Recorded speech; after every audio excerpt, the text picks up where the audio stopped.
بسم الله الرحمن الرحيم. السلام عليكم ورحمة الله وبركاته. ازيكم حبايبي، عاملين ايه؟ يا رب تكونوا بصحة وخير وسعادة ان شاء الله. النهاردة تالت يوم العيد، وان شاء الله يكون يوم خير عليكم. انا اسفة ان انا امبارح ما قدرتش انزل اي حاجة لان كنت تعبانة جدا، انتوا زي ما انتوا عارفين ظروف مرضي وكده. انما الحمد لله على كل حال. باخد مسكنات وحاجات زي دي كمان، فبتخليني معظم الوقت برتاح وكده.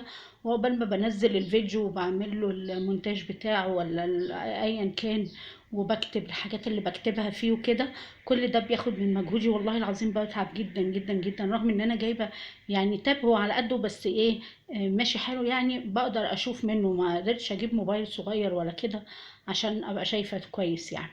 فالنهارده بقى فيديو جديد. بس قبل اي حاجة، برضو مفيش حد بيشوف القناة بتاعتي، لان انتوا اول ساعة يا ريت يا جماعة تشوفوا الفيديو وتعملوا لي عليه لايكات عشان اليوتيوب يرشحه وينزله.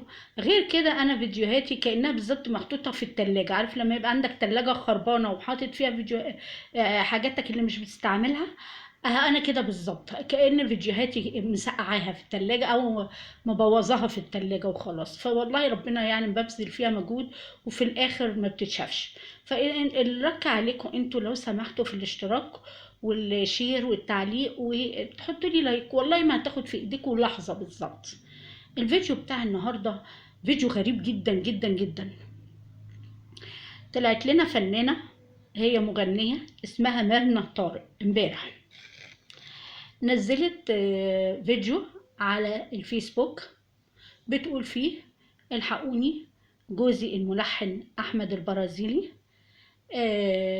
بيضربني وبيهددني بصور أثناء العلاقة مع بقى الزوجية يعني، وكل يوم بيغتصبني وبيضربني ضرب مبرح لدرجة إني جسمي كله مشوه بسبب الضرب. مع أي مشادة بيضربني ضرب مبرح. وانا عندي بنت صغيرة مهددني بيها ان هو هيخطفها مني، وهو واخته مهدديني بالقتل، وانا طالبة منكم ان انتوا تحموني، واي حاجة هتحصل لي هيبقى السبب فيها جوزي واخته. تمام. تمام. نزلت المنشور ده، يا فيديو يا منشور، يعني تقدروا تسموه ده وتسموه ده، لان هي نزلت مرتين، مرة كده ومرة قدام النيابة لما راحت تعمل الايه، المحضر بتاعها عشان عدم التعرض. المهم هي نزلت كده وبدأت تحكي قصتها مع جوزها. قالت ان هي حبته وهو حبها، راحت تقدم لأهلها، أهلها ما وافقوش بيه. فراحت سايبة بيت أهلها وراحت اتجوزته غصب عنهم. فكانت النتيجة ان هما ايه، طردوها من حياتهم، فبقت عايشة معاه لوحدها. فطبعا تعيش لوحدك يعني ايه، الطرف التاني بيستفرد بيك. فكان يعني بيروحوا مع بعض مشاورهم وحاجاتهم، مبينين قدام الناس ان هم عيلة سعيدة جدا وعندهم بنوتة جميلة وهي شكلها حلو وهو حلو وكل حاجة ولحن لها وبيلحن لمصطفى قمر واكبر ناس مغنيين.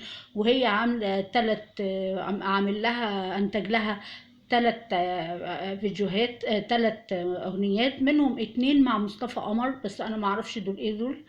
المهم، فيعني حياتها كانت مستقرة قدام الناس، ما يبانش أي حاجة زي دي. فجأة في يوم وليلة حصل اللي حصل ده.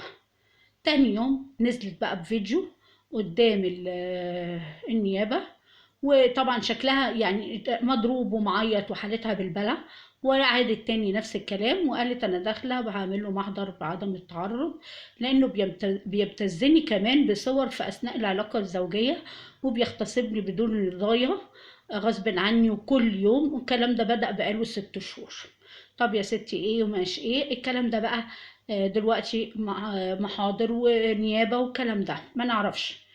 المهم، الملحن أحمد برازيلي رد عليها في منشور وقال: يا جماعة أنا ما كنتش أحب إن أنا أتكلم عن حياتي الزوجية في في الملأ وفي السوشيال ميديا وكده، بس زوجتي هي اللي اضطرتني. احنا عيلة سعيدة وعندنا بنوتتنا وبنخرج وبنروح وبنيجي وكل حياتنا سوا مع بعض مستقرة جدا وما فيش أي حاجة. أنا فجأة رجعت البيت لقيتها واخدة كل العفش وواخده بنتي وسرقاني في فلوسي، وانا مش هتكلم واقول ايه وليه والكلام ده كله، علشان اكراما لبنتي ولسمعة بنتي.